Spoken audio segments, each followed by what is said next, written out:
Yeah.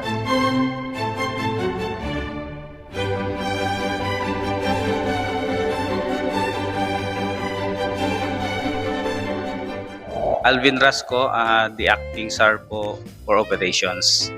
Dom Briones, Sarpo Legal. Hello, good morning. Happy Women's Month. My name is Jeffrey Publico Vasquez, and I am an Agrarian Reform Program Officer 1 stationed at Darmo Cluster 3. Good morning, everyone. Happy Women's Month. I am Chelo T. De Asis, Agrarian Reform Program Officer 1.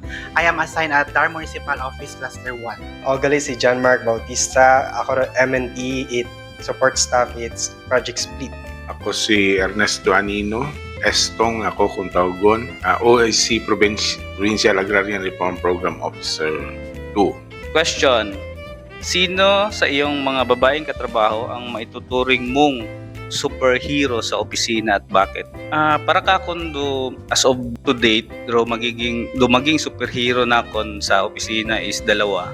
I think sandaro na consider ko nga as of now ro ako nga mga mentors, that is si Ma'am Nins and si Ma'am Irene. Kung bakit, because kat bago pa ako sa operations ay sanda do nagaturo ka kung how the operations works, the same time ay sanda ro guide ka kung may mga client nga need sabton it manami. Sa kakon ay si Ma'am Richie, no, amon imor nga COS sa LCMS. Side mo natin nga medyo mabudlay ka trabaho kung bukon bilog di mo nga benefits nga nabubuog. At kung COS ka ay minimal lang gid mo nga nababaton. Mostly ano lang yan ang salary. Na-appreciate na akong danda commitment despite the minimal nga bare minimum lang nga benefits yung mabunan. So yun, by the status and by the dedication given to the office, I admire them most importantly. Kung mag-resign lahat ng katrabaho mong babae, kaya bang mag-survive ang buhay sa opisina? At bakit? Kaya siguro, kaya. No? Kung sabat ay yes, kaya in office. Pero kung i-compare mo, magkaiba. Magkaiba yung quality na meron kang presence female counterpart. Iba din yung quality na all men lang yung presence sa office. Pero yung in terms of contribution, yung in terms of dedication, effort, lahat, equal na tayo ngayon. Kung ano man yung nagagawa ng babae, magagawa din ng mga lalaki. Yun lang, may mga qualities lang na hindi namin kayang i-deliver by nature kasi magkaiba tayo. Kumpara ka kon hay do sabat na kon is no, kasi unang-una kung tanaw naton makararodars tapping pattern naton maski naton nga organizational chart hay makita naton nga ratong mga hepe makarais puro puro ladies, di ba?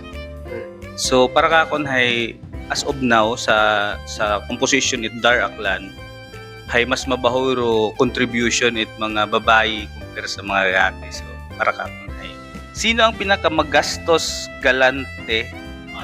Kami tayo kami nga ni. Answer for me, kasi abo na akong division nagyan, nag-isa ka sa division nga nagtanan ako is through support services.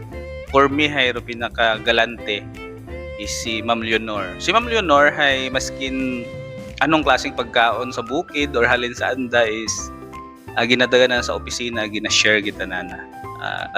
Wa man nahikaw magasto it anang sariling money, although nga raan nga position hay hindi gid man ba sa high level. Thank you Ma'am Inol. Ninang, shout out. Akon hay taga PBD man, Ma'am Gemma Ibisate. Pirmi kami nga may pamahaw pa adto, may pamahaw pa uli. May pabagon pa. Thank you Ma'am Gems. Okay, for the first question, sino ang pinaka-talented at bakit? Pinaka-talented, I think, sino ba? I think si Ma'am Kat Pantoja. I believe si Ma'am Kat, a very efficient multitasker. So, yun yung talent niya for me. I think si Ann, literal na may naman makanta. And then she's flexible in terms of assignment. Sino ang palaging may solusyon sa problema at bakit? I think si Ma'am Mary Ann Barrera, our Chief Carpo of PBDD. Sa pag-handle na mga situation sa PBD abay among target, abo kami nga mga na-encounter nga mga challenges sa pag-manage it co-op. Kung need mo ra ng advice or suggestion, hay makatawag din mo enough or ample information nga masolusyonan namon do amon nga mga challenge nga gina-encounter sa kooperatiba. For the same question, I believe we have the same answer. It's Ma'am Mary Ann Barrera, our OIC Carpo at PBD Division. It's because in every problem or challenges arise in our division, she always find a solution. Question for Miss Universe: sino ang pinakamagastos or galante at bakit? God, ang dami. Pero if I will name one, it should be Ma'am Gemma Ibisate, sa same division pa rin at PBD. Is it because every time dumadating siya sa office, she has a lot of foods na binibigay sa amin? Yes, very busog. Same man kay Sir Jeff, no? Si Ma'am Gemma. Si Ma'am Gemma, bihay, dayo man lang kami nga development facilitators nga aside sa mga cluster 1, which is imoro development facilitator Altabas. Every time nga may training kami, ay may extra gid ay mga food nga ginadagaron. May pa-lunch, may papamahaw nga mahambal mo nga out of pocket yun na naroon nga ginadagan na. So makita mo gidaan ng generosity, daan ng pagiging kind baga. So do mga co-op nga mga personnel or co-op nga ina-assign namon ay maka-testify gid nga kung paano nga kung paalin mo maging generous kahit nga klase nga DF at klase nga tao. The question: sino sa inyong mga babaeng katrabaho ang maituturing? Sino sa inyong mga babaeng katrabaho ang maituturing mong superhero sa opisina at bakit? I think nagsudya sa ako nga mind pagbasa nga reward nga superhero. I think si Ma'am Marisa O. Mendoza, our Chief Administrative Officer. Sa iba natin dubugat role o responsibilidad isang Chief Administrative Officer sa paghandle it mga personnel sa human resource. So ina-admire ko gid doan ng anang courage, doan ng dedication sa trabaho. So I think mao gid to pakakon do superhero it Dar Aklan. First choice ko ay si OIC Carpo 1, Ma'am Nora I. De La Rosa. Is it because na women leading the Dar Aklan are very efficient, very important rather sa aton nga opisina, and to handle that big responsibilities is already a big achievement for a woman. And for the second one, it looks like a personal choice man. My best friend, Christy Dianon. Despite of the personal challenges na mga struggles and problems, she's still standing strong sa iyang trabaho and very efficient man magtrabaho and ang laki ng accomplishment. Sino ang katakutan mo at bakit? So far, in almost 2 years kuya sa Darhay, si Ma'am Nora kita. Ano yun ba, maalang ag-streak, syempre mabuot man gyapon to at the end of the day. Kakon do mga ginakadlokan dati ay mga retired yun Sambilog siguro sa makagad.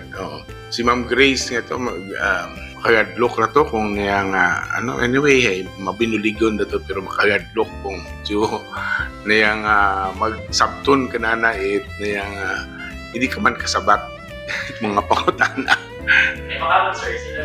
Question: sino ang palaging may solusyon sa problema at bakit? Kung naman si Ma'am Kao Maris na usuyan naman pagi. Pero may una man yung time nga kinahanglan ay anuhon mo yun